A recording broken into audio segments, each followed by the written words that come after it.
بسم اللہ الرحمن الرحیم الحمد للہ وحدہ والصلاة والسلام علی من لا نبی بعدہ۔ پچھلی نشست میں ہم نے اقبال کی نظم کا یہ حصہ پڑھا تھا کہ فرشتے آدم کو جنت سے رخصت کرتے ہیں۔ دوسرا حصہ آج شروع کریں گے کہ روح ارضی آدم کا استقبال کرتی ہے۔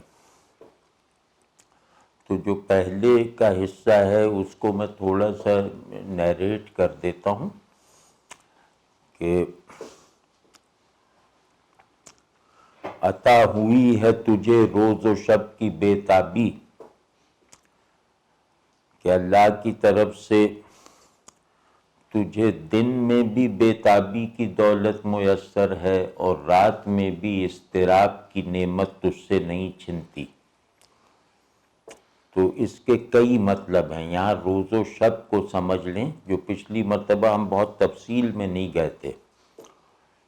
تو روز و شب کا تو ایک مطلب ہے کہ مسلسل، یعنی ہر آن تجھے بے تاب رہنے کی، اپنے مقصد کو جو اپنی ساخت میں لامحدود اور لامتناہی ہے، لامتناہی مقصد کو حاصل کر لینے کی حالت میں اس کے حصول کے بے شمار مراتب کو مسلسل طے کرتے رہنے کے لیے درکار بے تابی اللہ نے تجھے دی ہے، تاکہ تو اپنے مقصود کی لامتناہیت سے ہم آہنگ طلب پیدا کرے۔ تو جو مقصود جتنا حقیقی ہوگا اس کا حصول اس کی طلب میں اضافہ کرے گا، اس کا حصول طلب کے سفر کو ختم نہیں کرے گا، بلکہ ہر مرحلے اصول پر طلب کا ایک نیا راستہ کھلے گا۔ تو ایک تو یہ ہے کہ ہر آن تجھے بے تابی کی سعادت حاصل ہے، اور تیرے سوا یہ نعمت کسی مخلوق کو نہیں ملی۔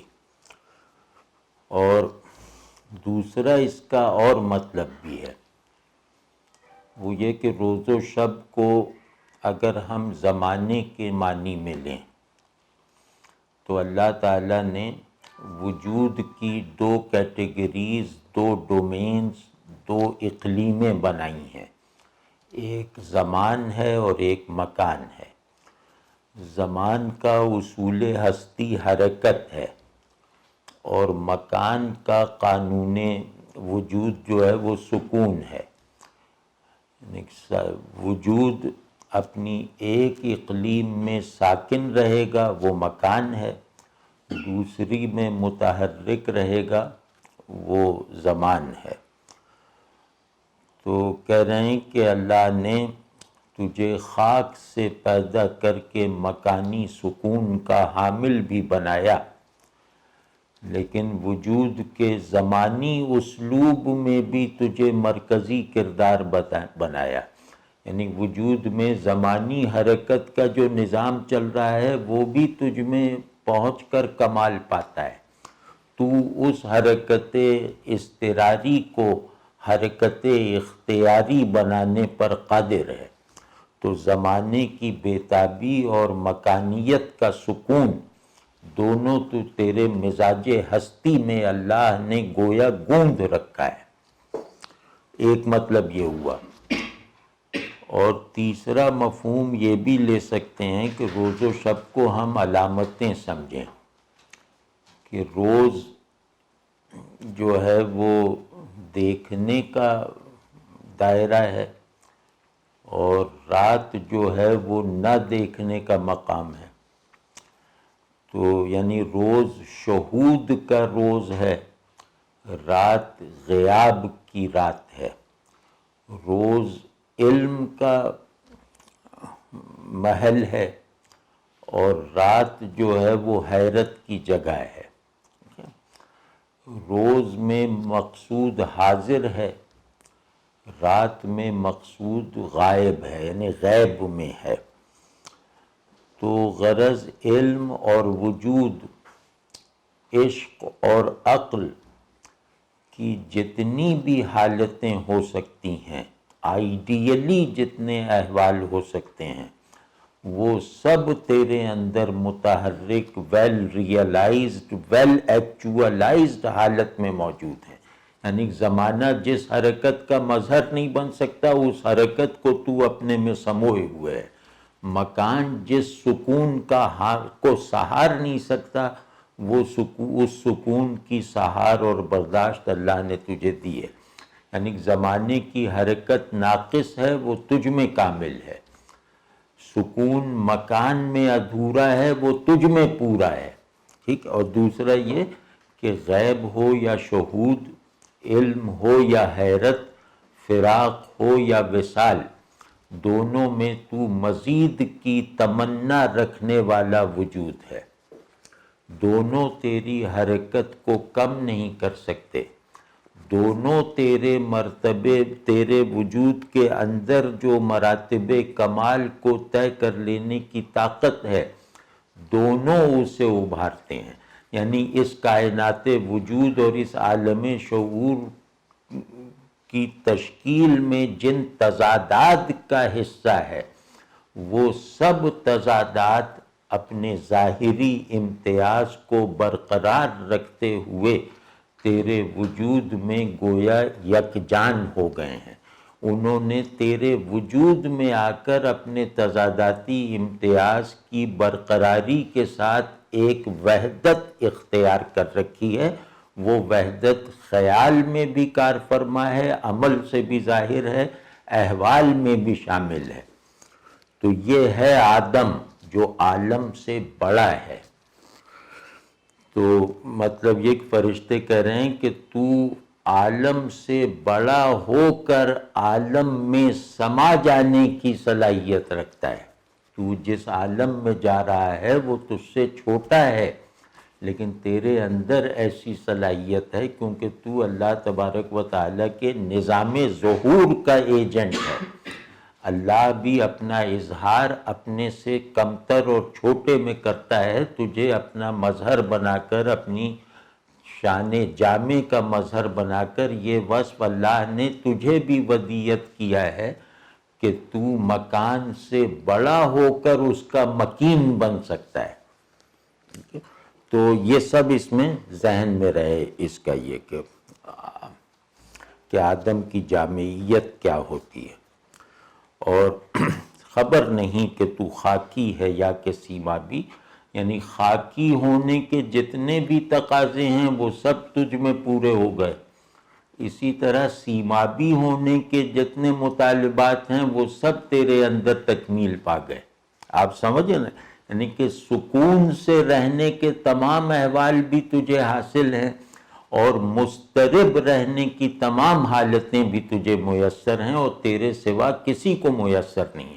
جو جن کا مادہ تخلیق اضطراب ہے وہ تجھ سے زیادہ مضطرب نہیں ہے، جن کا خمیر خلقت جو ہے وہ سکون ہے، وہ تجھ سے زیادہ ساکن نہیں ہے، ٹھیک ہے۔ یہ مطلب عجیب بات کی ہے۔ تو سنا ہے خاک سے تیری نمود ہے، لیکن تیری سرشت میں ہے کوکبی و مہتابی، کیونکہ تجھ میں سارے تضادات وجود حل ہو گئے ہیں ایک حال کی شکل میں، یعنی تضادات وجود، یعنی متضاد احوال وجود ایک وحدت میں ڈھل کر تیرا ایک حال بن گئے ہیں۔ تو اس وجہ سے تیرے اندر ایک تضادات کو انٹریکٹیو رکھنے والی خاصیت بھی پیدا ہو گئی ہے، اور وہ یہ ہے کہ تو خاک سے ظاہر ہوتا ہے، اور طبعاً تو خاک سے بھی چاند اور ستارے اور سورج کی طرح ظہور کرتا ہے۔ یعنی تو جس سطح سے ظہور کرتا ہے اس سطح کا پابند نہیں ہوتا، اور تو بظاہر جس مرتبے سے دور ہے اپنے خاکی ہونے کی مناسبت سے، تیری یہ شان ہے کہ تو جس سے دور ہے اس کا حامل ہے، تو جس سے قریب ہے اس سے آزاد ہے۔ تو اس کا مطلب یہ ہوا کہ تجھے اللہ نے تجھے اللہ نے گویا کمال وجود کا متحرک دائرہ بنایا ہے. وہ دائرہ، وہ سرکل جس کی ایک قوس، جس کی اوپر والی قوس سماوی ہے، دوسرا نچلی والی قوس زمینی ہے. تو تجھ میں وجود کی ارضیت اور سماویت سمائی ہوئی ہے، تو اس کا نمائندہ ہے. تو جمال اپنا اگر خواب میں بھی تو دیکھے، ہزار ہوش سے خوشتر تیری شکر خوابی. حقائق کی دو قسمیں ہیں، ایک جلال اور ایک جمال. تو جلال میں اللہ لا شریک ہے، جمال کو اس نے اپنا ذریعہ اظہار اور انسان کی حقیقت بنایا ہے. یعنی اللہ کا جو نظام ظہور جس فعل پر چل رہا ہے، جس اصول پہ چل رہا ہے، اس اصول کو، اس اصول فعلی کو اللہ نے انسان اور صرف انسان کی حقیقت بنایا. تو کہہ رہے ہیں کہ اگر تو اپنی حقیقت جمال کو، یعنی تو اپنی حقیقت کو اگر صورت بنا کر خواب میں دیکھ سکے، کیونکہ حقیقت کو صورت بنانے میں سب سے بڑی رکاوٹ بیداری ہے. تو اگر تو خواب میں حقیقت کو صورت، اپنی حقیقت کو صورت بنا سکے، تو تیری یہ اچیومنٹ ایسی ہے کہ جو بیداری کی تمام قوتوں کو بہترین مصارف میں صرف کر کے بھی حاصل نہیں ہو سکتی. اور گراں بہا ہے تیرا گریہ سحر گاہی. تو جیسے ان کا ایک مزاج ہے کہ آدمی کو اس کی حقیقت سے جوڑنے کے بعد اسے خدا سے متعلق ہونے کے لائق بناتے ہیں. یعنی خدا سے متعلق ہونا مقصد اصلی ہے، مقصد واحد ہے. اس مقصد کو پورا کرنے کے لیے ضروری ہے کہ ہم اپنی حقیقت سے واصل ہوں. ہم جتنا اپنی حقیقت کے نزدیک ہیں اتنا خدا کا تعلق کوالیفائی کرتے ہیں، جتنا اپنی حقیقت سے دور اتنا خدا کے ساتھ تعلق پیدا کرنے سے معذور ہیں. تو اب فوراً مطلب اقبال بہت بڑا وقفہ، بہت بڑا گیپ بھر دیتے ہیں اپنے زور کلام سے. یہ بہت بڑا گیپ ہے نا کہ آدمی کو خود سے جوڑا، اور خود سے جوڑنے کا عمل بھی ایک فقرے میں کیا، جمال اپنا اگر خواب میں بھی تو دیکھے، اور اگلے ہی مرحلے میں اسے اس کی اصل منزل تک پہنچنے کی دعوت دے دی. اور وہ یہ ہے کہ گراں بہا ہے تیرا گریہ سحر گاہی، کہ تو اپنی حقیقت سے واقف ہو کر جب اپنی بندگی کو ریئلائز کر لے تو سمجھ لے کہ تو اپنی منزل پہ پہنچ گیا. کیونکہ منزل ہے بندگی کا شعور، عرفان، اور بندگی کے احوال میں وجود کے احوال کا ڈھل جانا. یعنی انسان کون ہے جو اپنے جبری وجودی احوال کو اختیاری احوال بندگی میں بلند کر کے ڈھال سکے. تو کہہ رہے ہیں کہ تو اپنا عارف بن کر جب اللہ کے حضور میں فریاد کرتا ہے، تو اپنا عارف بن کر جب اللہ کی عبادت کو اپنا ذوق بنا لیتا ہے، ذوق وجود ہے. عبادت اگر ذوق وجود نہیں ہے تو محض ایک لفظ ہے. تو اگر تو جب اللہ کا دوست بننے کے لیے اس کی عبادت کو اپنی معرفت کے کمال کو پہنچ کر، اپنی حقیقت کے انکشاف کو پہنچ کر جب اپنا ذوق وجود اور ذوق ہستی اور کیا نام ہے ذوق عبودیت اور مزاج بندگی اور حالت عبدیت بنا لیتا ہے، تو اس وقت تیری عبادت کا عمل بھی تیری حقیقت کی مسلسل سیرابی کا ذریعہ بن جاتا ہے. آدمی کون ہے؟ جو اپنی حقیقت کو مسلسل حالت سیرابی میں رکھے اپنی صورت پر غالب ہو کر۔ آپ سمجھیں نا کہ انسان کون ہے؟ حقیقت وجود کا امین ہے جو اس امانت کی حفاظت صورت وجود پر غالب رہ کے کرتا ہے، اس کے سوا کوئی دوسری صورت نہیں ہے۔ تو کہہ رہے ہیں کہ تیرا صبح تہجد کے وقت اللہ کے آگے گڑ گڑانا، یعنی یہ گریہ سحرگاہی میں بندگی کے دونوں اینڈز فعال حالت میں جمع ہیں، ایک عبادت اور ایک محتاجی۔ آپ سمجھیں نا، گریہ سحرگاہی ایک عمل ہے جس میں بندگی کے یہ دونوں احوال اپنی کامل ترین حالت میں جمع ہوتے ہیں، یعنی میں روتے ہوئے اللہ کی بندگی کو اس کی نہایت میں ایکسپیرینس کرتا ہوں، میں اسی رونے میں، اسی نہایت بندگی کے حال میں رہنے کی حالت میں جب اپنی طرف دیکھتا ہوں تو میرا وہ جوہر بندگی بھی بیدار ہو جاتا ہے جس کے بغیر اللہ سے تعلق حقیقی نہیں ہوتا۔ آپ سمجھ گئے نا، گریہ سحرگاہی میں انسان دو آنکھیں کھلی رکھتا ہے، ایک آنکھ اللہ کو دیکھ رہی ہوتی ہے حالت عبادت میں روتے ہوئے، اور دوسری آنکھ اپنے آپ کو دیکھ رہی ہے حالت محتاجی میں رکھتے ہوئے۔ ٹھیک ہے نا؟ تو جب اللہ سے تعلق کی یہ دونوں شرطیں تو عمل سے پوری کرتا ہے تو اسی سے تیرے اس نخل کہن کی سیرابی کا عمل وجود میں آتا ہے، جس نخل کہن کی حفاظت پر تجھے مامور کیا گیا ہے۔ اب یہاں نخل کہن کے بھی کئی معنی، کہن یہاں قدیم کے معنی میں لیں، ماورائے زمان۔ تو نخل کہن ایک تو یہ ہے کہ تیرا وجود حقیقی، تو اللہ کے آگے جھک کر اپنے وجود حقیقی کے قد کو مسلسل بڑھاتا رہتا ہے، اپنے وجودی مرتبے کو مسلسل بلند کرتا رہتا ہے اللہ کے آگے جھک کر۔ ایک تو یہ ہے کہ نخل کہن کا مطلب ہے آدمی با اعتبار حقیقت، دوسرا نخل کہن کا مطلب ہے ایمان، میثاق جو اللہ سے ہم نے کر رکھا ہے۔ تو وہ جو ایمان ہے جو قبل از تخلیق ایمان ہے، اس ایمان کا تجھے کنٹینر بنایا گیا ہے، تو اس ایمان کی، اس میثاق کی تو کو مزید مضبوط اور نتیجہ خیز بناتا ہے صبح کے وقت اللہ کے آگے رو پیٹ کر۔ ٹھیک ہے نا؟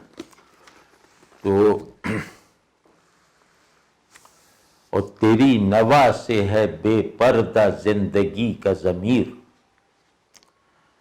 اب نوا اقبال کی بہت بنیادی اصطلاحوں میں سے ایک اصطلاح ہے، اس کے بہت سارے مطالب ہیں، بہت سارے لغوی مطالب بھی ہیں، اور اقبال جب نوا استعمال کرتے ہیں تو تمام لغوی معانی کو سمیٹ کر ان میں ایک مجموعی بلندی اور ایک مجموعی گہرائی پیدا کر دیتے ہیں۔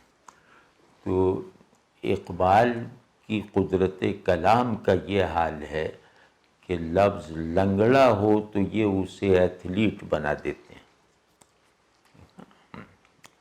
مطلب لفظ کے اپنے ساختیاتی نقص کو دور کر دیتے ہیں، یعنی کہ لفظ جس معنی سے منسوب تو ہے اس کا کنٹینر بننے میں ناکام ہے، اقبال اس منسوب معنی کو لفظ کا کانٹینٹ بنا دیتے ہیں۔ ایسا شاعر کم ہوتا ہے، ایسی قدرت کلام بہت نادر ہوتی ہے۔ اب نوا کے مطلب میں کچھ بتاتا ہوں۔ نوا کا ایک مطلب ہے آواز۔ اب اس آواز کے دو حصے ہیں، طربیہ ہے یا علمیہ ہے۔ طربیہ کی جہت سے یہ نغمہ ہے، علمیہ کی جہت سے یہ نالہ ہے، فریاد ہے، نوحہ ہے۔ ٹھیک ہے، سب معنی اس میں داخل ہیں۔ ٹھیک ہے نا؟ نوا کا ایک مطلب ہوتا ہے سامان، جیسے بے نوا جو ہے نا، بے نوا کا ایک مطلب ہوتا ہے جس کے پاس کچھ نہ ہو، تو ایک مطلب ہوتا ہے سامان. تو یہاں اس پہلو سے اس کا مطلب ہے اپنی حقیقت کو ادراک کر کے اسے اظہار میں لانے والی قوت، یا اس حقیقت کے اظہار کی صورت کو بھی نوا کہتے ہیں. ٹھیک ہے نا؟ تو تیسرا مطلب ہوتا ہے کہ وہ آواز جو نکلتی ہے آدمی کے منہ سے ہوتی اللہ کی ہے. جس آواز میں انسان بولنے والا نہیں ہے بلکہ اس کا میڈیم ہے. ٹھیک ہے؟ تو انسانی کلام جس میں متکلم انسان نہیں ہے خدا ہے، اسے بھی نوا کہتے ہیں، اور یہاں اس معنوں میں ہے. سمجھ رہے نا؟ تو اب اس میں یہ کہ تیری وہ نوا جو جس میں لفظ تیرے ہیں معنی اللہ کے ہیں. آپ سمجھیں، نوا کو اس طرح سمجھیں کہ الفاظ آدمی چنتا ہے، ان لفظوں میں جو معنی ہے وہ اللہ ڈالتا ہے. یعنی اللہ کے معنی کو، اللہ کے القاء کیے ہوئے معنی کو لفظ دینے کا عمل یہ نوا ہے. ٹھیک ہے نا؟ تو اب یہ کہہ رہے ہیں کہ کیونکہ تیری نوا کا کانٹینٹ الہی ہے، تیری نوا کی فارم انسانی ہے، کانٹینٹ الہی ہے، تو ظاہر ہے کہ اس کی تاثیر سے زندگی اور وجود کے چھپے ہوئے حقائق آشکار ہوں گے. آپ سمجھیں کہ اللہ کی طرف سے القاء شدہ معنی سے زیادہ مخفی کوئی چیز ہو ہی نہیں سکتی. تو اللہ اگر اپنے معانی کا تجھ پر انکشاف کر کے تجھے اس کے اظہار کے لائق بنا رہا ہے، تو یہ کیسے ممکن ہے کہ تیری یہ صلاحیت کائنات پر اور چیزوں پر اپلائی نہ ہو؟ تو ایک بڑی حقیقت کا ادراک اور اظہار کرنے کی دولت رکھتا ہے، تو جو چھوٹی صورت اور اس کی حقیقت ہے اس پر غلبہ اور اس حقیقت کے انکشاف پر قدرت کیوں نہیں رکھے گا؟ تو تیری آواز میں دوہرا انکشاف ہے، ایک معنی الہی کا اور دوسرے حقائق ممکنات کا، حقائق کائنات کا. تو جس آواز سے الہی اسرار ظاہر ہو جائیں، اس آواز سے مخلوق کے حقائق کیسے چھپے رہ سکتے ہیں؟ تو تیرے بولنے سے کائنات پر چھایا ہوا گونگا پن دور ہو جاتا ہے، وہ گونگا پن جو حقیقت کو رکھ کر اس کے اظہار میں رکاوٹ ہے. تو تو کائنات کے اس خلقی گونگے پن کا ازالہ کر دیتا ہے بول کر. تیرے بولنے سے کائنات کا گونگا پن اس کی اپنی حقیقت کے اظہار میں رکاوٹ نہیں بنتا. کہ تیرے ساز کی فطرت نے کی ہے مضرابی، جو میں نے کہا نا نوا میں معنی الہی آتی ہیں، تو اس کا دوسرے مصرے سے ثابت ہے کہ فطرت کہتے ہیں اللہ نے جو صورتیں تخلیق کی ہیں ان صورتوں میں معانی پیدا کرنے کا بھی ایک نظام رکھا ہے، اس نظام کو فطرت کہتے ہیں. تو یعنی صورتوں کے بننے کے نظام کو تخلیق کہتے ہیں، اور ان صورتوں کو حقیقی بنانے کے، ان کی حقیقت سے جڑا رکھنے کے نظام کو فطرت کہتے ہیں، امر کہتے ہیں. ٹھیک ہے؟ تو تجھے اللہ تبارک و تعالیٰ کی شان فطر، یعنی اللہ کے نظام حقائق، یعنی حقائق کے ظہور اور انکشاف کا جو خدائی نظام ہے، اس نظام کا پورا عمل تیرے اندر چل رہا ہے. تو تیرے ساز کی فطرت نے کی ہے. اس ساز میں چھپے ہوئے نغموں کو فطرت کے ہاتھ سے چھیڑا جا رہا ہے. یعنی تیرے پوٹینشیلز جب اظہار پاتے ہیں تو ان میں غلطی کی، نقص کی گنجائش ہی نہیں ہے، کیونکہ ساز بجانے والا اللہ ہے، تو ساز میں اگر کوئی کمی بھی ہے تو اس سے نکلنے والے نغمے میں کوئی نقص نہیں ہوگا، سمجھ رہے ہیں نا؟ تو بہرحال یہ وہ چیزیں ہیں جو پچھلی مرتبہ امید ہے کہ بیان ہونے سے رہ گئی تھی۔ تو اب دیکھیے اس کا اگلا مرحلہ ہے کہ روح ارضی آدم کا استقبال کرتی ہے، اس آدم کا جس کو فرشتوں نے عزت سے، عقیدت سے اور محبت سے رخصت کیا ہے۔ تو سمجھے نا، روح سماوی نے آدم کا مرتبہ بیان کیا، اب روح ارضی جو ہے وہ جیسے بہت محبت اور ضرورت مندی کے ساتھ اس کا استقبال کر رہی ہے۔ تو کھول آنکھ زمیں دیکھ، فلک دیکھ، فضا دیکھ، یہ فارمیٹ بدل گیا، اب یہ مخمس ہے، 5 مصروں کا بند ہے۔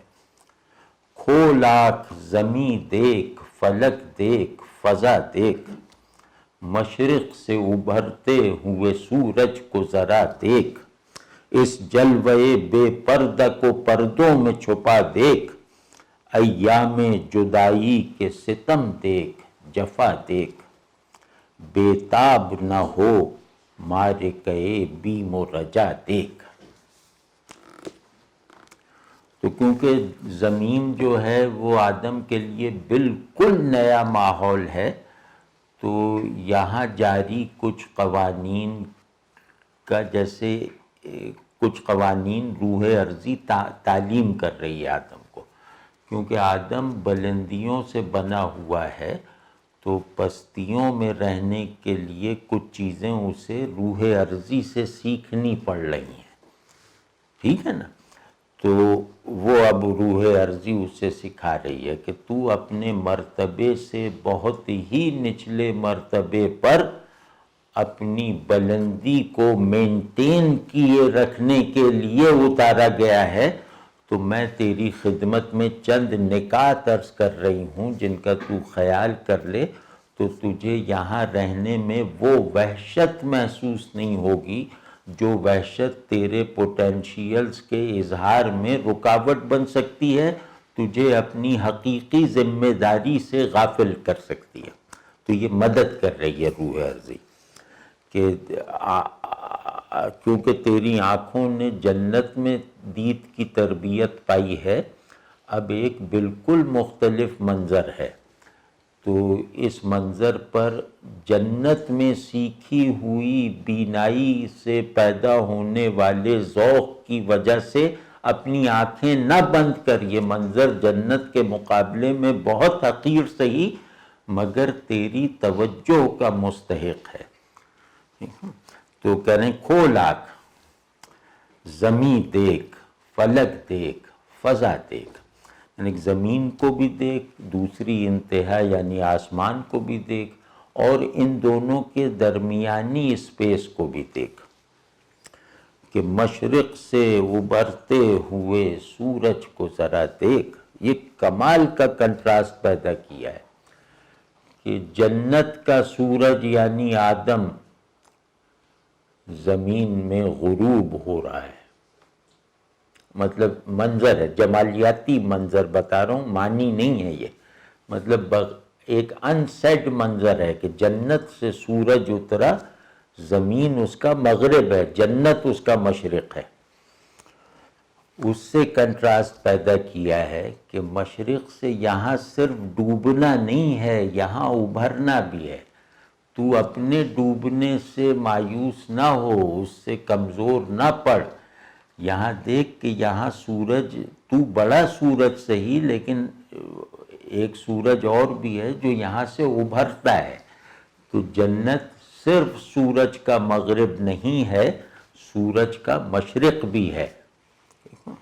امید بندائی، اور کتنی مشاقی اور کیسے تخلیقی کمال کے ساتھ یہ مصرع آیا ہے۔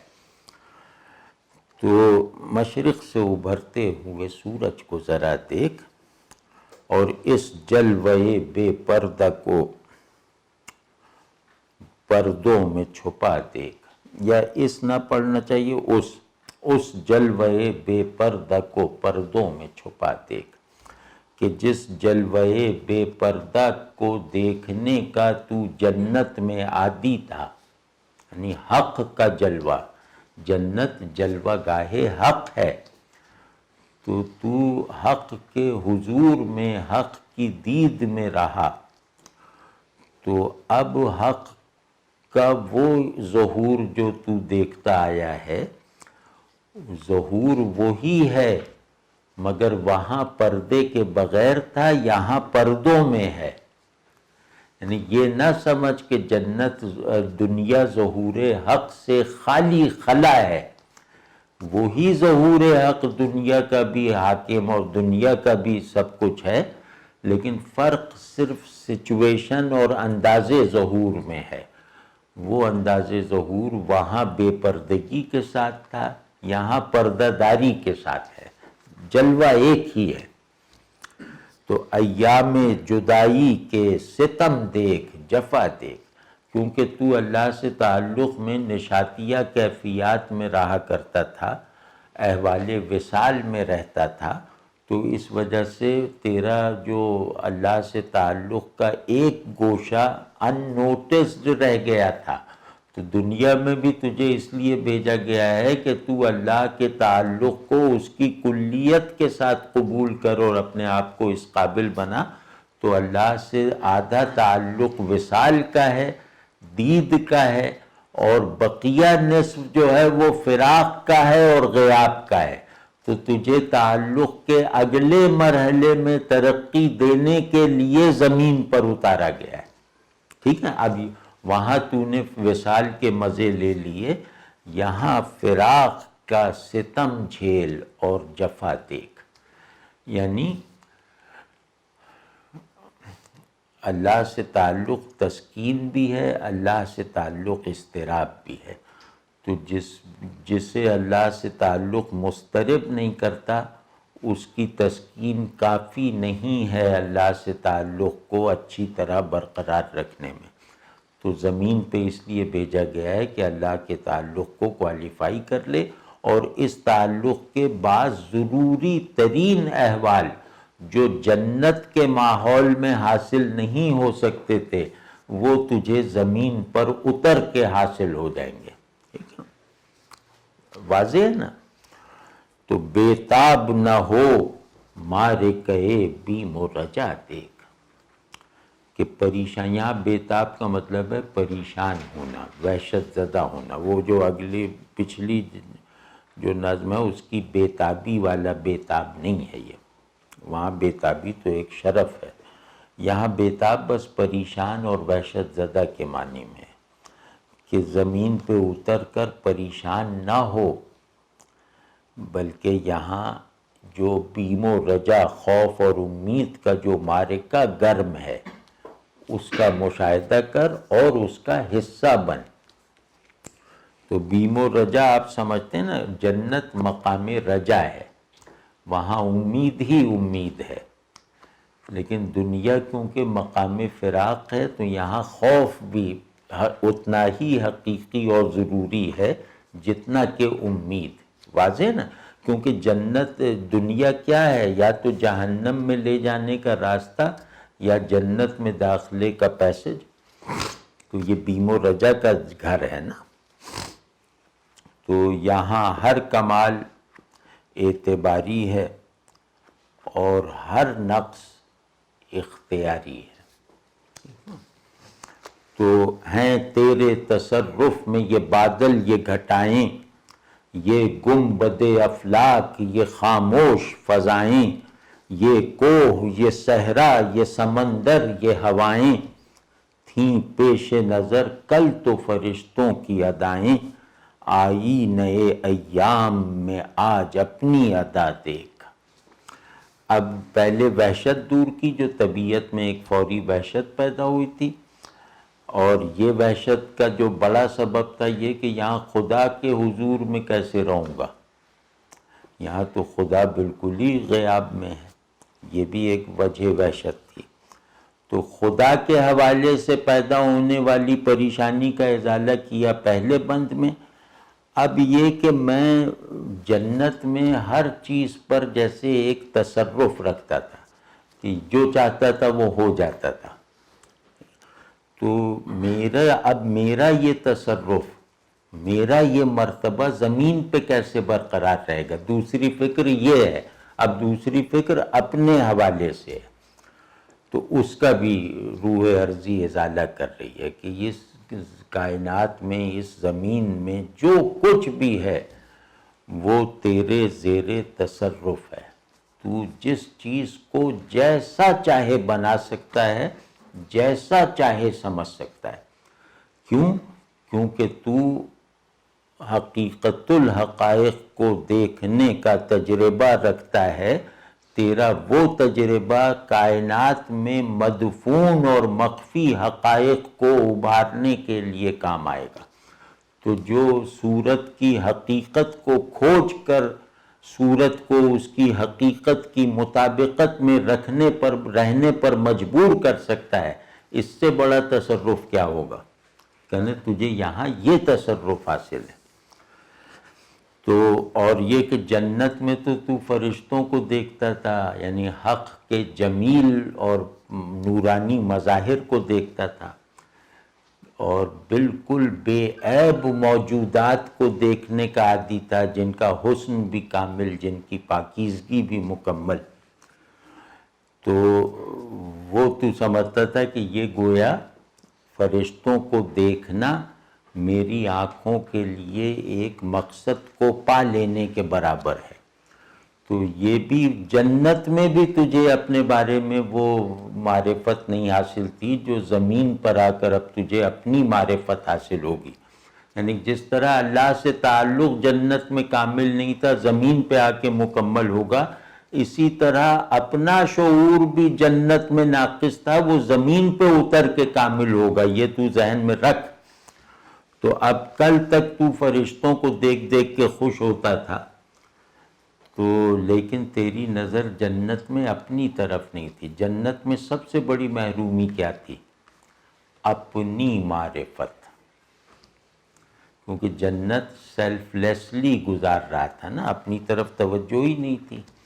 حضور حق کی طرف متوجہ تھا، فرشتوں کو دیکھتا رہتا تھا، جنت کی نعمتوں کو رغبت سے مشاہدہ کرتا رہتا تھا. اب کوئی جنت میں آئینہ نہیں تھا آدم کے آگے. جنت بہت زبردست جگہ تھی، لیکن بس آئینہ اس میں نہیں تھا. وہ آئینہ اللہ نے زمین پہ نصب کیا ہے. ٹھیک ہے نا؟ خود شعوری جنت میں نہیں تھی، وہ یہاں ہوگی. تو اب کہہ رہے ہیں کہ تو فرشتوں کی اداؤں پر لہلوٹ تھا، فریفتہ تھا، کیونکہ تو نے خود کو نہیں دیکھا تھا، تاکہ تجھے یہ پتہ چل جاتا کہ فرشتے ہیں تجھ سے، تو فرشتوں سے بھی زیادہ ہے. تو کہتے ہیں یہ جو ہے اللہ نے تجھے اس نعمت سے نوازا ہے کہ تجھے خود سے دور، بظاہر دور کر کے تجھے اپنے سے قریب کیا ہے. تو اب یہ دنیا تیرا آئینہ بنے گی، جس میں تو اپنے آپ کو دیکھ کر فرشتوں کی دید کے جو مزے ہیں، فرشتوں کی دید سے پیدا ہو جانے والے جو رشک کے تاثرات ہیں، ان سب سے آزاد ہو جائے گا. پھر تجھے پتہ چلے گا کہ آنکھوں نے چھوٹی دید سے ترقی کر کے ایک بڑے منظر تک رسائی حاصل کی ہے، یعنی تجھ تک. آئی نئے ایام میں، ایام زمانے کو بھی کہتے ہیں، ایام حالات کو بھی کہتے ہیں، اور ایام میں جیسے زمانہ اور مقام دونوں شامل بھی ہوتے ہیں، تاریخ کو بھی کہتے ہیں. تو کہتے ہیں کہ تو اس دنیا اور اس کی تاریخ میں آج اپنی ادا دیکھ، یعنی اپنا مرتبہ بھانپ، اپنا درجہ ہستی جو ہے اس کا شعور اور مشاہدہ حاصل کر. اور اس میں بڑا ایک لطیف مطلب ہے. ادا کہتے ہیں حرکت جمال کو. تو جمال انسان کی حقیقت ہے، وہ حقیقت جنت میں ساکن تھے، دنیا میں متحرک ہوئی. اور دوسرے ادا کہتے ہیں غلبہ جمال کو، یعنی ایک حسین شخص اپنی اداؤں سے دیکھنے والوں پر حکومت کرتا ہے. تو دونوں طرح سے یہ کہ یہاں آ کے تیری حقیقت اس طرح بیدار ہو کر عمل میں آئے گی کہ تاریخ میں تبدیلی کے تمام سوتے جو ہیں وہ تیری خود شناسی سے پھوٹیں گے. واضح ہے نا؟ تو اگلا بند ہے، تیسرا بند، کہ سمجھے گا زمانہ تیری آنکھوں کے اشارے، دیکھیں گے تجھے دور سے گردوں کے ستارے، ناپید تیرے بحر تخیل کے کنارے، پہنچیں گے فلک تک تیری آہوں کے شرارے، تعمیر خودی کر اثر آہ رسا دیکھ. اب یہاں پچھلے دو بندوں کے دو مفاہیم کو ایک کر دیا ہے، یعنی انسان کا اللہ سے تعلق اور انسان کا اپنے آپ سے تعلق، دونوں کو اس میں یکجا کر دیا. آپ وہ جو میں کہہ رہا تھا کہ ان کے کلام کی ترتیب بہت منطقی ہوتی ہے، اور ان کی نظم میں گروتھ کا، آگے بڑھنے کا عمل ہر نظم گو شاعر سے زیادہ ہے، اردو کے ہر نظم گو شاعر سے. جیسے نظم ایک بیج سے پھوٹ کر رفتہ رفتہ مکمل ہونے والے درخت کی طرح ہوتی ہے اقبال کی نظم. تو اب امید دلا رہے ہیں کہ بالکل بالکل آرام سے رہو، کہ تو وہ ہے کہ تیری آنکھوں کے اشارے پر تاریخ بدلے گی، تو زمانے پر اپنی آنکھوں کے اشارے سے حکومت کرے گا، اور تجھے دور سے گردوں کے ستارے دیکھیں گے. اس کا مطلب کیا ہے کہ یہ دوری جو ہے یہ زمین سے آسمان کی دوری تو ہے ہی، لیکن اس میں کمال یہ کر دیا ہے کہ اس میں گویا زمین اوپر ہے، آسمان نیچے ہے. یہ دوری اس طرح کی ہے کہ بہت نیچے ہو کر تیری بلندی کو آسمان کے ستارے دیکھیں گے، زمین پر اتر کے تجھے وہ بلندی حاصل ہوئی ہے کہ گردوں کے ستارے نہایت نشیب سے اوپر نظر ڈالیں گے تو نظر آئے گا، یعنی ان کی حد بینائی پر تیری دید انہیں میسر آئے گی. سمجھنا یہ بڑا کمال ہے.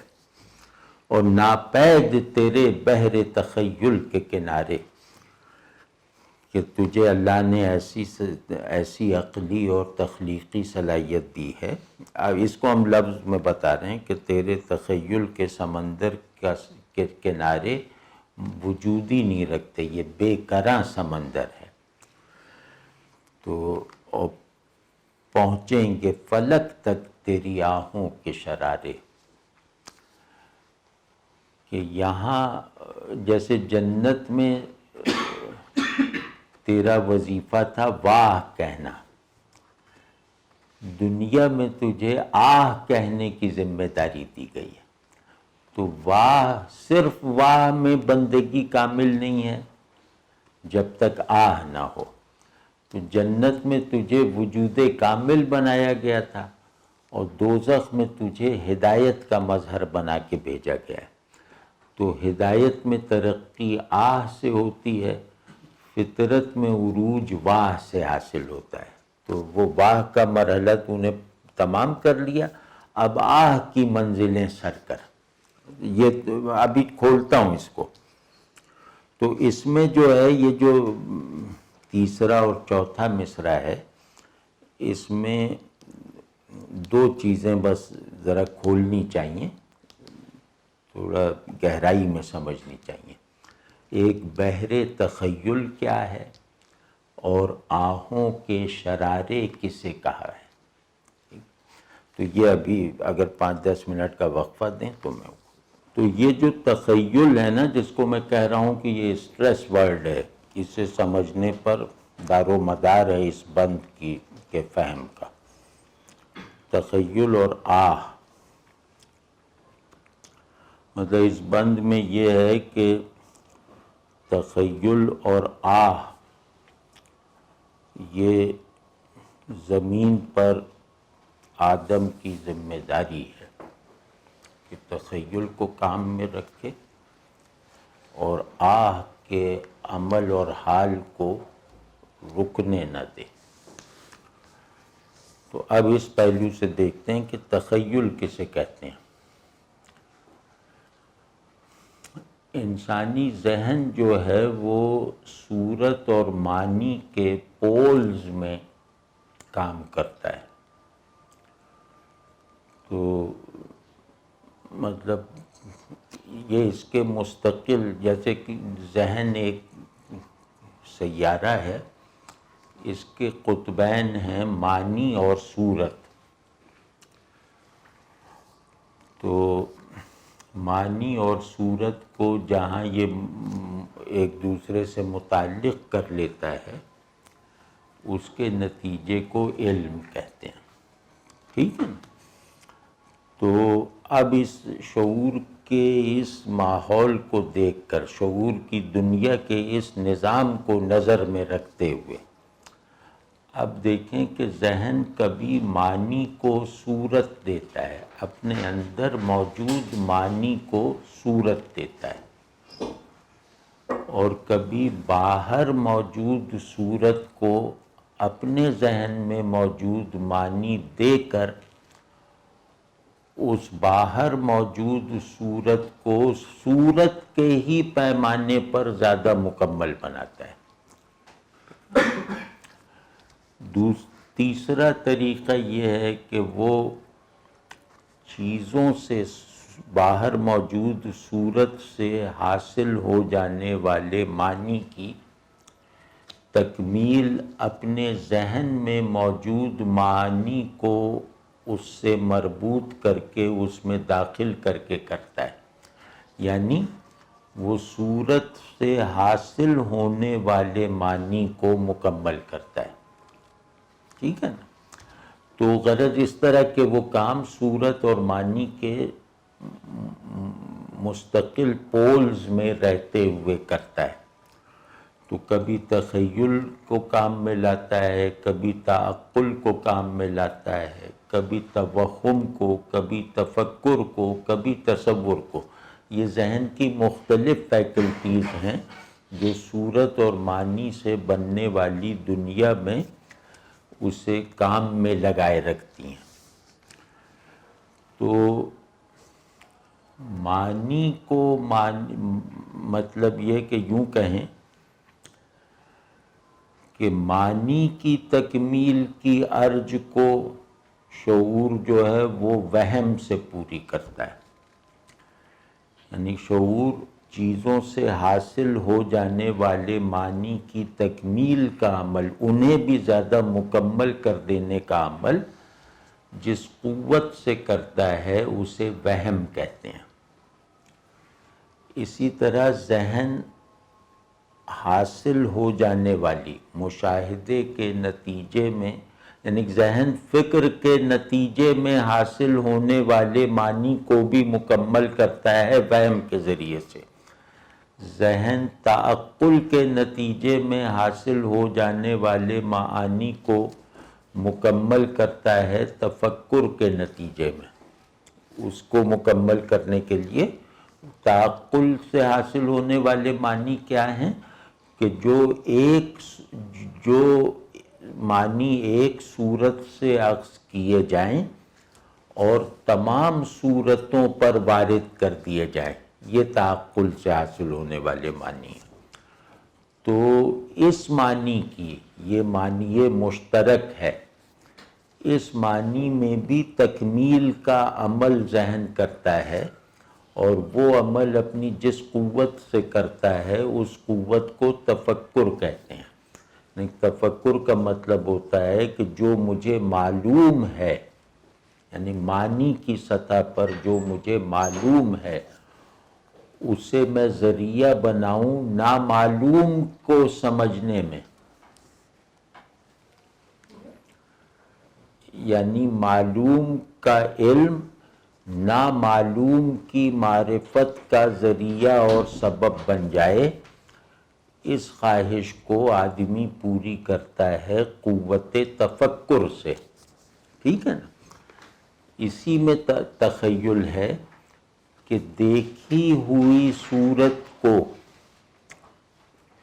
زیادہ مکمل کر لینا، یعنی دیکھی ہوئی صورت کو شوق دید اور ذوق دید کے مطابق بنا لینا، یعنی اس صورت میں ترمیم کرنا تاکہ وہ زیادہ قابل قبول، زیادہ خوبصورت یا زیادہ مکمل ہو جائے۔ تو یہ کام آدمی کرتا ہے، اپنی اس خواہش کو پوری کرتا ہے جس ذریعے سے، اس ذریعے کو تخیل کہتے ہیں۔ لیکن تخیل کے دو کام ہیں، ایک دیکھی ہوئی صورت کو زیادہ قابل دید بنانا، یہ تخیل ہے جو عام خیال ہے، اور دوسرا جو اس کا درجہ ہے وہ یہ کہ دیکھی ہوئی شے کو نہ دیکھی ہوئی صورت کا تصور قائم کرنے میں معاون بنا لینا، یعنی دیدہ کو نادیدہ کا تصور بنانے کے عمل میں کھپا لینا، یہ تخیل ہے۔ یعنی شہود کو غیب میں حضوری پیدا کرنے کا سبب بنا لینا، یہ تخیل ہے۔ تیسرا ایک اور مطلب ہے کہ اچھا یہ خیال ہے کہ تخیل میں صورت لازم ہے، تخیل اصل میں تکمیل صورت یا ایجاد صورت کا عمل ہے، کہ دیکھے ہوئے کو مکمل کرتا ہے اور نہ دیکھے ہوئے کو جیسے دیکھا ہوا بنانے کی کوشش کرتا ہے۔ صورت تخیل کا لازمی نتیجہ صورت ہے، فارم ہے، دکھائی دینے والا منظر ہے، ٹھیک ہے نا؟ تو تیسرا جو اس کا کام ہے، جس کو آپ یہ کہیں کہ وہ کریٹیو امیجینیشن ہے، ابداعی تخیل۔ ابداع آپ سمجھتے ہیں نا، ابداع اس ایجاد کو، اس تخلیق کو کہتے ہیں کہ جس کا خام مواد حاصل نہ ہو۔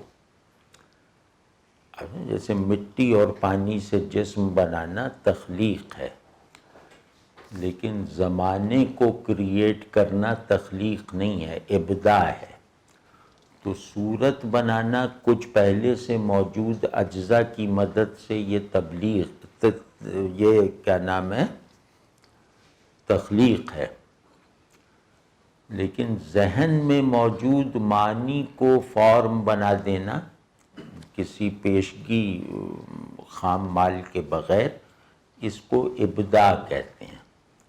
اسی وجہ سے اللہ تعالیٰ کو جب بدیع کہتے ہیں، یا اللہ کا جو ابداع ہے اس کی تعریف اگر آپ کہیں دیکھیں گے، معنی اس کے کہیں بھی دیکھیں، تو اس میں ایک چیز مشترک ہے کہ مادہ و مدت کے بغیر اللہ کا عمل تخلیق یہ ابداع ہے، یعنی مکان اور زمان دونوں موجود نہیں ہیں، ان کی نسبت سے بے نیاز کر کے وجود دینا یہ ابداع ہے، واضح نا؟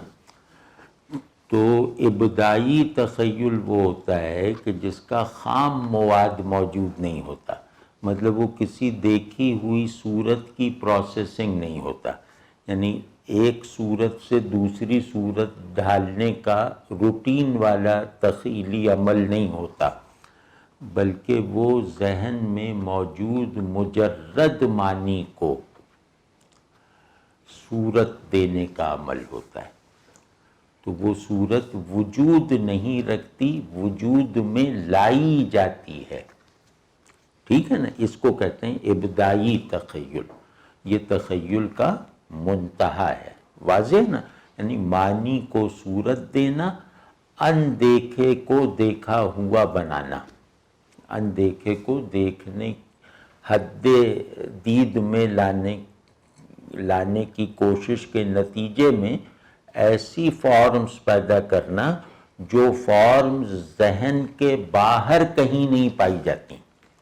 واضح ہے نا؟ تو اب تخیل کو ان سب معانی میں دیکھ لے، وہ سب یہاں مراد ہیں کہ اس دنیا میں تو اپنی استعداد اپنے کمال شعور اور اپنے وجودی بہاؤ اور وفور کے ساتھ بھیجا گیا ہے۔ تو تیرے شعور سے معنی صورت پکڑتے ہیں اور صورتیں اپنی حقیقت کی حامل بنتی ہیں۔ تو یہ جو تیرا تخیل ہے، یعنی شعور جو ہے، تیرے شعور کا کوئی سرا نہیں ہے۔ یہ دنیا اپنی باؤنڈریز آف ایگزسٹنس رکھتی ہے، لیکن تیرا شعور ان باؤنڈریز آف ایگزسٹنس کو توڑ کر ان کو فارم کی تنگنائی سے نکال کر حقیقت کی بے تک پہنچا دیتا ہے، اور حقیقت کی اس بے کناری کو بھی ایک کینوس اس کے پاس ہے جس پر وہ مصور اور منقش کر دیتا ہے۔ یہ انسان کا یہاں پہ بلحاظ شعور کردار ہے، ٹھیک ہے نا؟ تو کیونکہ معنی لا انتہا ہے، صورت کی کوئی نہ کوئی انتہا ہے، صورت محدود ہے، معنی غیر محدود ہے، معنی غیر متناہی ہے۔ تو تیرا تخیل کیونکہ ڈیپینڈنٹ تخیل نہیں ہے، باہر موجود صورتوں پر انحصار رکھنے والا تخیل نہیں ہے، تیرا تخیل جو بنا ہے وہ جنت کی فضاؤں میں دیکھنے کے احوال پیدا کر لینے کے نتیجے میں بنا ہے۔ تو ان معانی کو اس دنیا میں موجود صورتوں میں کھپانے کا عزم لے کر یا ذمہ داری لے کر آیا ہے، جو معانی اپنی پیورٹی کے ساتھ جنت میں فارم رکھتے ہیں۔ جنت کسے کہتے ہیں؟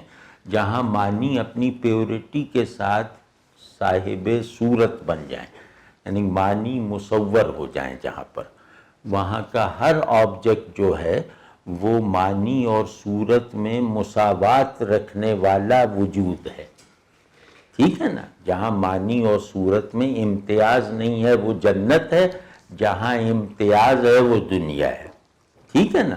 تو کیونکہ معنی کی دید کے غیر متناہی عمل سے گزر کر اس حدود سے بنی ہوئی دنیا میں آیا ہے، اور معانی کی غیر محدودیت کے تجربے اور مشاہدے کی جو ساری یادداشت ہے وہ تجھے حفظ ہے، تجھے ازبر ہے، تو تو اپنے حافظے میں موجود جنت کی غیر متناہیت کو اس دنیا آبجیکٹ سے بنی ہوئی صورتوں سے بنی ہوئی اس محدود دنیا پر کامیابی سے اپلائی کرتا رہتا ہے۔ واضح ہے نا؟ تو یعنی اس دنیا کو اپنے شعور اصلی میں نقص کا سبب نہیں بننے دیتا، اور اپنے شعور اصلی کو اس دنیا کی وجودی خامیوں کے ازالے کا سبب بناتا ہے۔ یہ کام تو جس قوت سے کرتا ہے وہ تخیل ہے، ٹھیک ہے نا؟ تو تخیل کو جب آپ حواس باطنی میں پڑھیں گے تو اس میں یہ ہوتا ہے کہ حافظے میں موجود صورتیں محفوظ ہوتی ہیں، تو پھر ذہن کی قوت خیال ان پر اپلائی ہو کر ان صورتوں کو نئی صورتوں میں ڈالتی ہے۔ آپ سمجھے؟ تو کیونکہ تیرے حافظے کا بیسک کانٹینٹ جنت ہے، تو جنت تیرے حافظے میں موجود جنت دنیا کو گویا آپ یہ سمجھیں کہ دنیا میں موجود صورتوں کو جنت میں دیکھی ہوئی صورتوں سے مماثل بناتی رہتی ہے، انہی اوصاف کے ساتھ جن اوصاف کی حامل جنت کی فارمز ہیں۔ تو گویا دنیا کی فارمز میں جنت کی فارمز والی خاصیت پیدا کرتا ہے۔ تو واضح ہو گیا نا یہ؟ تو تیرے تخیل نے لامحدودیت کی فضا میں پرورش پائی ہے، لہٰذا اس محدود دنیا میں اگر کوئی چیز واقعاً غیر محدود ہے تو وہ تیرا تخیل ہے، یعنی تو خود ہے۔ تو پہنچیں گے فلک تک، اور تخیل کسے کہتے ہیں؟ تخیل کہتے ہیں صورت پر ذہن کی حکومت اسٹیبلش کرنا۔ معنی پر حکومت وہم سے پیدا ہوتی ہے، صورت پر حاکمیت تخیل سے حاصل ہوتی ہے۔ یہ درسی کتابی تعریف ہے، یا کہیں بھی آپ دیکھیں تو یہ مل جائے گی۔ تو یہ بھی ذرا ذہن میں رہے کہ تو یہاں صورتوں کا محکوم بن کر نہیں آیا، تو یہاں صورتوں پر حکومت کر کے تصرف لے کر، حکومت کرنے والا تصرف لے کر آیا ہے، اور یہ تصرف تجھے باعتبار شعور بھی حاصل ہے کیونکہ تو چیزوں کو معنی دیتا ہے، اور باعتبار وجود بھی حاصل ہے کیونکہ تیرا حال خدا کے تعلق سے بنا ہے۔ آپ سمجھیں نا، تیرا شعور بھی اللہ کے نسبت سے بنا ہے، تیرا وجود بھی اللہ کے تعلق سے بنا ہے۔ تو چاہے اپنے شعور کو اپلائی کرے کائنات پہ تو اس کی ترقی اور کمال کا سبب ہے، تیرا ہونا اس کے ہونے میں حقیقت کے اضافے، تیرا ہونا اس کے ہونے کی کوالٹی بڑھا دیتا ہے، تیرا جاننا اس کے معلوم ہونے کی سطح کو بلند کر دیتا ہے، یعنی تو اس کے موجود ہونے کی سطح کو بھی بلند کرتا ہے، تو اس کے معلوم ہونے کی سطح کو بھی بلند کرتا ہے۔ اور پہنچیں گے فلک تک تیری آہوں کے شرارے، کہ دنیا میں بلندی کا نظام تجھ سے چلے گا۔ تو یہ بلندی جب کائنات کی دنیا کی بلندی بنے گی تو وہ عمل تیرے تخیل سے ہوگا، اور اس دنیا کے مکین کی حیثیت سے تجھے جس بلندی پہ رہنا چاہیے اس بلندی پر قیام اور استقامت تجھے آہوں سے حاصل ہوگی، یعنی آہیں تیرے وجود کو احوال بلندی میں رکھیں گے، اور تخیل جو ہے وہ تیری دنیا کو بلند سطحوں پہ رکھے گا۔ آپ سمجھیں نا، آہوں سے تیری سطح وجود بلند رہے گی، اور تیرے تخیل سے دنیا کا مرتبہ ہستی بلند رہے گا۔ آہیں جیسے پیچھے آئیے نا، آہوں کے وہی ہے کہ اللہ سے تعلق تیرا عمودی رہے گا اور یہ برقرار ہے، اور کائنات سے تعلق بھی تیرا عمودی بھی ہے، افقی بھی ہے، وہ تخیل سے برقرار ہے۔ تو واضح ہے نا کہ تو اللہ کے نظام فطرت کا بھی مرکز ہے، فعال مرکز ہے، تو اللہ کے نظام ہدایت کا بھی ایکٹیو سینٹر ہے۔ کمال ہے، آہوں کے شرارے کوئی جواب نہیں ہے۔ تو اور تعمیر خودی کر اثر آہ رسا دیکھ، کہ تخیل اور آہیں کس لیے ہیں؟ تاکہ تجھے تیرے اصل مرتبے پر رکھیں، تجھے تیری حقیقت سے جڑا ہوا رکھیں۔ خودی کسے کہتے ہیں؟ موجود ہونا اپنی حقیقت کے ساتھ، تو اپنی حقیقت کے ساتھ موجود ہونے کے جو مراتب ہیں وہ طے کرتا رہے، تو خود کو اپنی حقیقت کی روشنی میں تعمیر کرتا رہے، تو ایک صورت رہتے ہوئے حقیقت کو گارے کی طرح اپنی کنسٹرکشن میں استعمال کر۔ اس کو کہتے ہیں تعمیر خودی، یعنی آتھینٹک بینگ بن کے رہ۔ اس آزمائش، یہ جو دنیا میں آزمائش ہے، یہ آزمائش ہی اس لیے ہے کہ جیسا اللہ نے تمہیں بنایا ہے ویسا بن کر اس دنیا میں رہو۔ اللہ نے اپنے جس حضور پر تمہیں رکھا تھا اس حضور کو اس غیاب گاہ میں برقرار رکھ کر دکھاؤ۔ تو غیاب میں اللہ کی حضوری کو برقرار رکھتے ہوئے آدمی اپنی تعمیر کرتا ہے۔ اس تعمیر کو یہ کہہ رہے ہیں تعمیر خودی کر، یعنی جس طرح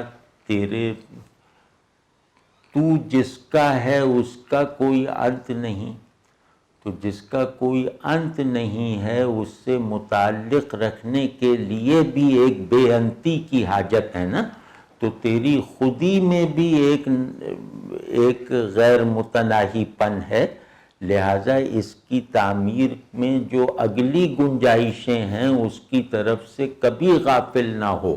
تجھے اپنی صورت میں ایک عمارت تعمیر کرنے کی ذمہ داری دی گئی ہے، یہ بتا کر کہ اس عمارت کا نقشہ مکمل ہے لیکن تعمیر کبھی مکمل نہیں ہو سکتی، ہمیشہ مسلسل رہے گی۔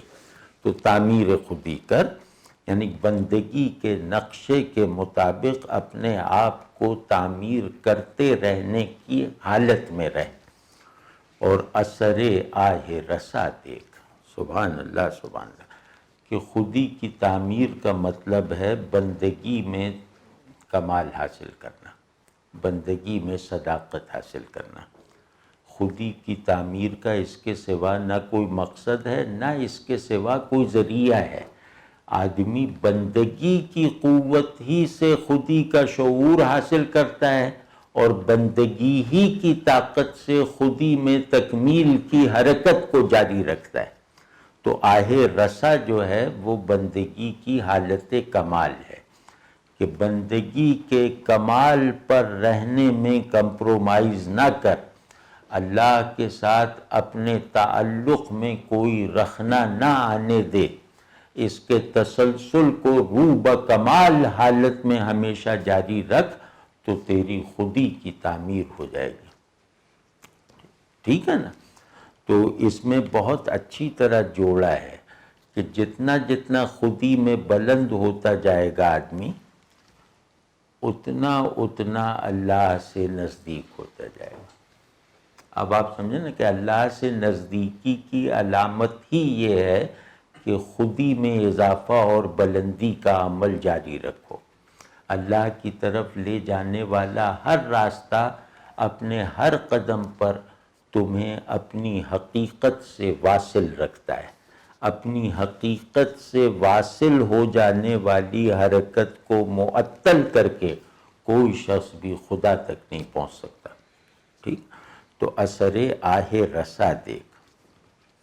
تو آہ تو واضح ہی ہے کہ آہ بندگی کا ویل ایکسپریسڈ کانٹینٹ ہے، ان معنوں میں جہاں جہاں آیا ہے انہی معنوں میں آیا۔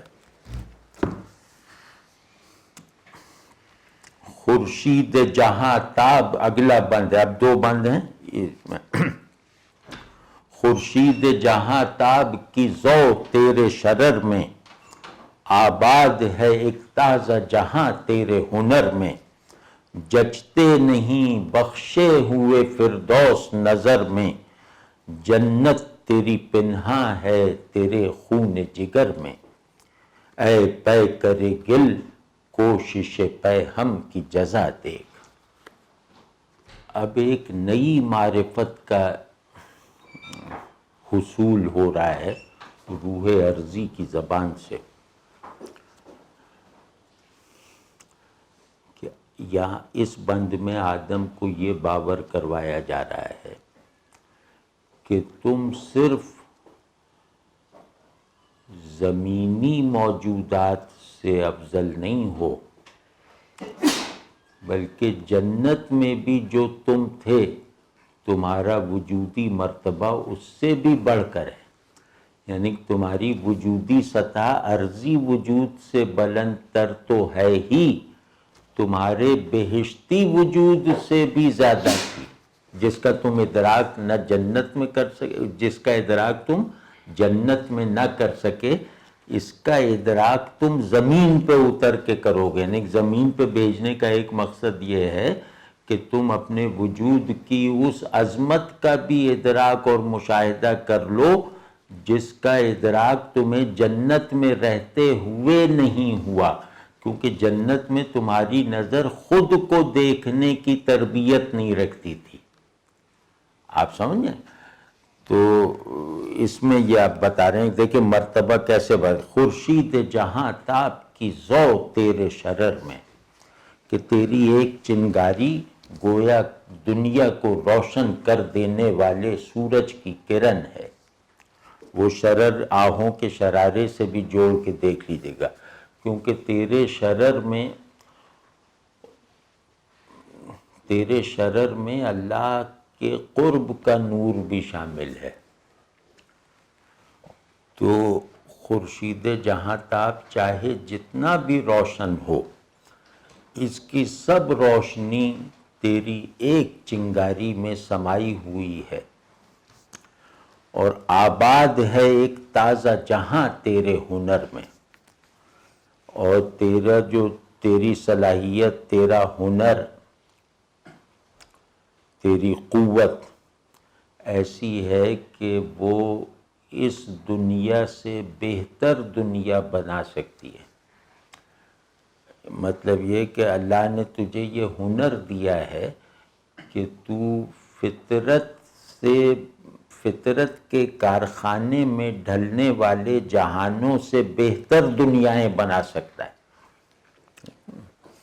ابھی کھولیں گے، ابھی سرسری سا دیکھتے ہیں کہ جچتے نہیں بخشے ہوئے فردوس نظر میں۔ وہ جنت جسے تو چھوڑ کے آیا ہے وہ تو نے کمائی تھوڑی تھی، وہ تو تجھے اتفاقاً مل گئی تھی۔ تو وہ ایک خوشگوار جبر تھی، دنیا میں آنا ایک ناگوار جبر ہے، بس جبر دونوں ہی تھے، ٹھیک ہے۔ تو تیرا مرتبہ یہ ہے کہ تو خوشگوار یا ناگوار دونوں جبر کو قبول نہ کرے، اور اپنے اختیار کو اپنے ہونے کی تمام سچویشنز پر غالب رکھے، ٹھیک ہے نا۔ تو کہتے ہیں وہ جو دی ہوئی جنت تھی، وہ بخشی ہوئی جنت جو تھی، اس کی کیا حیثیت، اور یہاں تجھے وہ معرفت اپنی حاصل ہوگی کہ جنت کو چھوڑنے کا قلق نہیں رہے گا، کیونکہ وہ جنت جیسے تیرے کشکول میں پڑی ہوئی تھی، تیری محنت کا نتیجہ نہیں تھی، اور یہ قیمتی ترین معرفت تو اگر زمین پہ نہ آتا تو تجھے کبھی نہ ہوتی۔ اور جنت تیری پنہا ہے تیرے خون جگر میں، جو اصل جنت ہے جس کا تجھے طالب ہونا چاہیے، وہ جنت تیرے مجاہدے، محنت اور عمل کا نتیجہ ہوگی۔ تو تیرے مجاہدے سے حاصل ہونے والی تھکن میں جو راحت ہے وہ اصل میں جنتی راحت ہے۔ وہ لذتیں نہیں ہیں بڑی جو تجھے جنت میں خود بخود حاصل تھیں، ہر وہ لذت بڑی ہے جو محنت کے غلاف میں ملفوف ہو، جو محنت کا نتیجہ ہو۔ خون جگر محنت کو کہتے ہیں، وہ محنت جو مزدور کی ہو وہ بھی، اور وہ محنت جو عاشق کی ہو وہ بھی، یعنی مجموعی طور پہ محنت ہے۔ اے پے کرے گل کوشش پے ہم کی جزا دیکھ، اے مٹی کے پتلے یہاں تو دیکھے گا، یا دیکھ، میں تجھے بتا رہا ہوں تو میرا بتانا گویا دیکھنا ہے۔ روح ارضی اللہ کی طرف سے معمور ہے نا، تو اس کا بتایا ہوا گویا دیکھا ہوا ہے، جیسے نبی کا بتایا ہوا غیب دیکھے ہوئے سے زیادہ یقینی ہوتا ہے۔ تو روح ارضی بھی اسی نظام میں ہے نا، کہ جو وہ بتا رہی ہے آدم اسے اس طرح وصول کرنے پر معمور ہے کہ وہ گویا اس کے بتائے ہوئے کو دیکھ رہا ہے، یا دیکھنے سے زیادہ حالت یقین اس کے بتانے سے اخذ کر رہا ہے۔ تو اے مٹی کے پتلے دیکھ عمل کی کیا جزا ہوتی ہے، عمل کا نتیجہ ہی اصل نتیجہ ہے۔ بغیر چلے پہنچا دیا جائے تو اس کو منزل نہیں کہا جا سکتا. منزل وہ ہے جو چل کر اور پاؤں میں آبلے پڑوا کر حاصل ہوتی ہے. تو اب یہاں یہ بتا رہے ہیں کہ تیری روحانیت، تیرا اختیار، تیری عبادت، تیری خود شعوری، تیری خودی، یہ اصولی باتیں پہلے بتا دیں. اب بتایا کہ ان سب کا پہلا تقاضا یہ ہے کہ تو عمل کر. تو مطلب تو صرف سوچنے والا وجود بن کے نہ رہ، تو اپنے ان تمام وجودی مراتب کی عملاً تصدیق کر کہ تو صاحب خودی ہے اور صاحب بندگی ہے. اپنی ان دو حیثیتوں کو اپنے بیانات سے نہیں، اپنے عمل سے ثابت کر. تو اس کو کہا کوشش پیہم کی جزا دیکھ.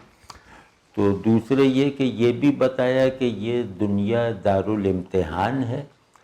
اس امتحان میں صرف تخیل سے اور سوچ کے کامیابی نہیں حاصل کی جا سکتی.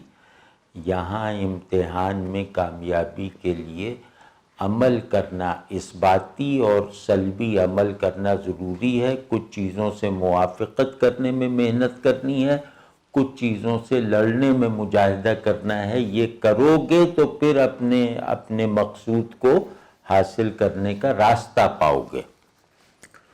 اور وہ مقصود جو جنت میں بھی حاصل نہیں تھا، یعنی جنت میں بھی تم مقصود سے دوری کے عالم میں تھے. تو اس مقصود کی جنت میں تو ایک بڑی مجبوری یہ تھی کہ تمہیں اس مقصود کا شعور اور اس کی طرف کشش ہی نہیں تھی، کیونکہ جنت دارالعمل نہیں ہے. تو تم اس پہ شکر کرو کہ تمہیں زمین پہ اتار کے اس مقصود کا شعور بھی عطا کیا گیا، اس مقصود کی کشش بھی مرحمت فرمائی گئی، اور اس مقصود کی طرف چلنے کی قوت بھی دی گئی. تو نالندہ آخری بند ہے. نالندہ تیرے عود کا ہر تار ازل سے. اچھا ہاں، یہ جو ہے ابھی تک جب ہم پہنچے تھے اے پے کرے گل کوشش پیہم کی جزا دیکھ، اس میں ایک تھیم ہے. مطلب اس بند تک ہم جو پہنچے ہیں اس میں یہ ہے کہ جب دنیا میں رہنے کے لیے تخیل کی ضرورت ہے، حکومت کی ضرورت ہے. اللہ سے متعلق رہنے کے لیے آہ و فریاد کی ضرورت ہے، بندگی کی حاجت ہے. ٹھیک ہے؟ تو یہ انسان ہی ہے جو ایک پہلو سے حاکم ہے، دوسرے پہلو سے غلام ہے. تو اس حاکمیت اور اس غلامی کو متوازن حالت میں محفوظ رکھنا اور برسر کار رکھنا، یہ انسان کی ذمہ داری ہے. ٹھیک ہے نا؟ تو اب نالندہ تیرے عود کا ہر تار ازل سے، تو جن سے محبت کا خریدار ازل سے، تو پیرے صنم خانہ اسرار ازل سے، محنت کشو خون ریز و کمازار ازل سے، ہے راکب تقدیر جہاں تیری رضا دیکھ. اب آدم کے دنیاوی وجود اور آدم کی حقیقی ہستی کو جوڑ کر اس کو ایک ایسی سطح پر ہونا باور کروایا جا رہا ہے جو اسے عمل پر اکسائے. وہ بالکل اس نظم کے سارے مضامین اس آخری بند میں آ گئے. نالندہ یعنی رونے والا، پکارنے والا، کہ تیرے بربت، تو ایک بربت کی طرح ہے. جیسے وہ ہے نا کہ پہلے آیا تھا کہ تیرے ساز کی فطرت نے کی ہے مضرابی. تو ساز یہاں عود کے لفظ میں بدل کے آیا ہے. عود بربت ہوتا ہے. تو ایک بربت ہے جس کا ہر تار بندگی کے نغموں سے بھرا ہوا ہے. نالندہ کہا ہے نا، تو اس تار کا نغمہ بندگی کا نغمہ ہوگا. اگر کوئی نشاتیہ لفظ ہوتا تو معنی بدل جاتے، لیکن نالندہ نے یہ بتا دیا کہ یہ اس وجود کی حقیقت بندگی ہے، اور اس وجود کی ذمہ داری اسی حقیقت بندگی کو حالت عمل میں رکھنا ہے. ٹھیک ہے نا، حالت اظہار میں رکھنا ہے. تو تیرے وجود کا مین کانٹینٹ بندگی ہے، اور تو جن سے محبت کا خریدار ازل سے، اور تجھے عشق کی طرف لپکنے والا بنا کر بھیجا گیا ہے. جن سے محبت یہاں لفظ میں تھوڑا ہلکا ہے، معنی میں بہت زیادہ ہے. کہ دنیا جو، یعنی کہ یہ عالم وجود ایک بازار کی طرح ہے، یہاں کی سب سے قیمتی چیز جو خریدی جا سکتی ہے وہ جن سے محبت ہے. تو بازار وجود میں سب سے قیمتی چیز کا واحد گاہک ہے. باقی دکانیں طرح طرح کے لوگوں سے بھری ہوئی ہیں، طرح طرح کی مخلوقات سے بھری ہوئی ہیں. یہ ایک دکان اس پورے بازار وجود میں صرف تیرے لیے کھولی گئی ہے، وہ ہے جن سے محبت کی دکان. تو خیر ابھی ہو تو پیر صنم خانہ اسرار ازل سے، کہ حقائق کی ایک خانقاہ ہے، حقائق کو تصویر بنانے والا ایک کارخانہ ہے. یہ صنم خانہ سے نکلا ہے یہ مطلب. یعنی بت کیا ہے کہ خدا کو دیکھنے کی ضد پوری کر لینے کا ایک بہانہ. ٹھیک ہے، تو صنم خانہ اسرار کا مطلب یہ ہوا کہ خدائی حقائق کی صورت سازی جس کارخانے میں ہوتی ہے وہ ہے. ٹھیک ہے نا. تو حقائق کو صورت بنانے والے کارخانے کا مالک اور محتمم ہے. تو اگر نہ ہوتا تو غیب بالکل لا تعلقی میں رہ جاتا. تو نے غیب میں، مطلب غیب میں شہود کی آمیزش کرنے کا وہ کام کیا ہے کہ اب غیب کی طرف بلانا منطقی ہے، علمی ہے، ضروری ہے، فطری ہے. انسان اگر نہ ہوتا تو خدا کے غیاب میں اور دیگر مخلوقات میں ایک اتنی اونچی دیوار کھڑی ہو جاتی کہ غیب تصور کے طور پر بھی نہ رہ جاتا. واضح ہے نا. تو بتاتا ہے کہ تو نے بتایا کہ خدا مخفی ہوتے ہوئے ظاہر ہے، خدا ظاہر رہتے ہوئے مخفی ہے.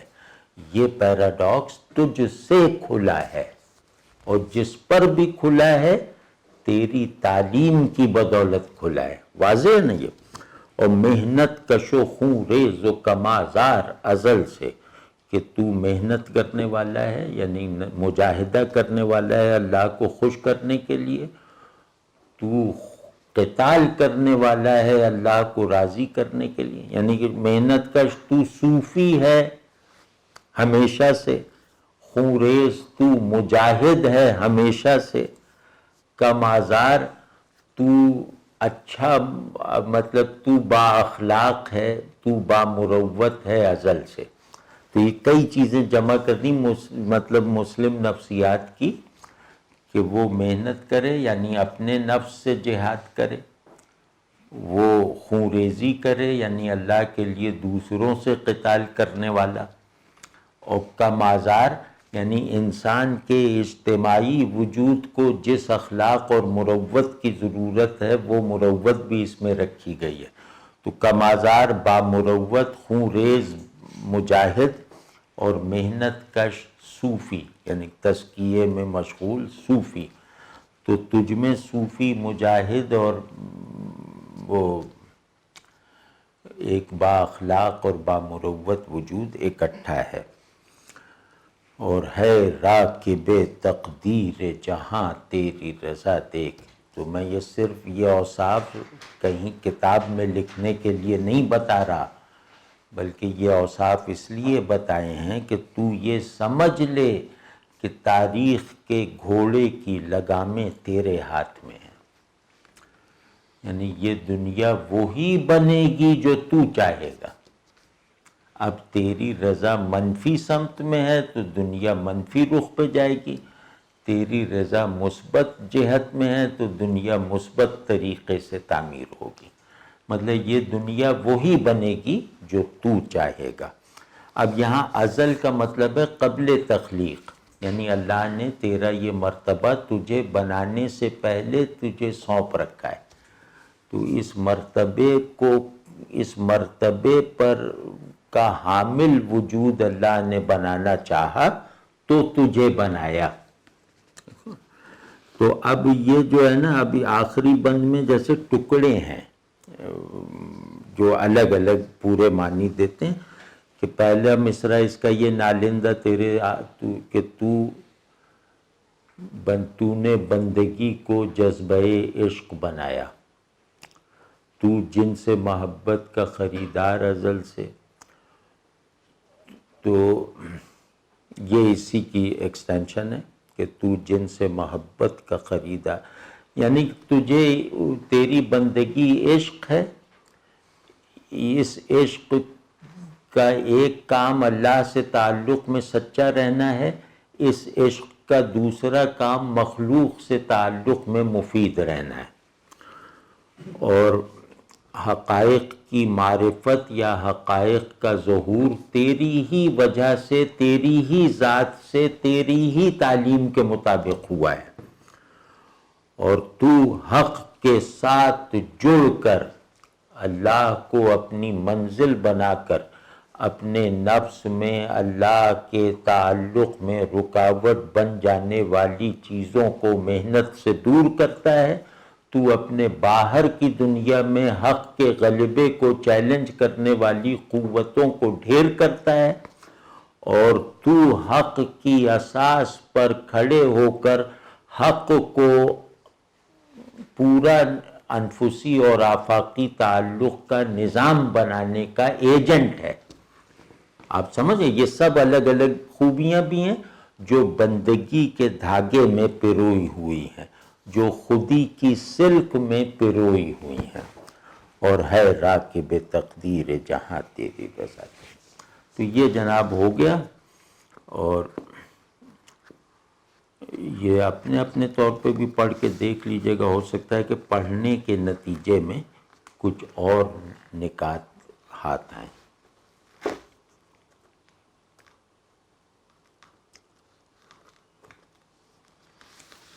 اب آپ سوچیں کہ یہ تو لگتا ہے جیسے حضرت جبریل علیہ، یعنی کہ ہم نے بالکل ڈسکنیکٹ کیا ہوا ہے.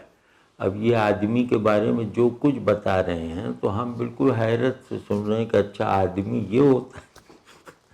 مطلب ہم اس کی طلب سے بھی دستبردار ہو گئے ہیں نا. یہ بہت خطرناک بات ہوئی ہے کہ آدمی اپنی صورت سے جڑا رہنے کے لیے اپنی حقیقت سے دستبردار ہونے کو قبول ہی نہیں کر لے بلکہ ضروری بھی سمجھ لے. یہ تو زوال کی حد ہے نا، جس حد کو آج ہم لوگ سب گویا ایکسپیرینس کر رہے ہیں کہ ہم اپنی صورت کے تقاضے پورے کرنے میں مخلص ہیں، اور حقیقت ایک تصور کے طور پر بھی صورت کے ساتھ تعلق میں مزے کو کرکرا کرتی ہوئی ہمیں محسوس ہوتی ہے. تو حقیقت کو ہم تصور بننے کی بھی اجازت نہیں دے رہے، واقعہ بننا تو بہت دور کی بات ہے. تو اس بحران میں جو قوتیں ہماری دستگیری کر سکتی ہیں، ہمارے کام آ سکتی ہیں، ان قوتوں میں ایک بڑی قوت اقبال کی شاعری بھی ہے.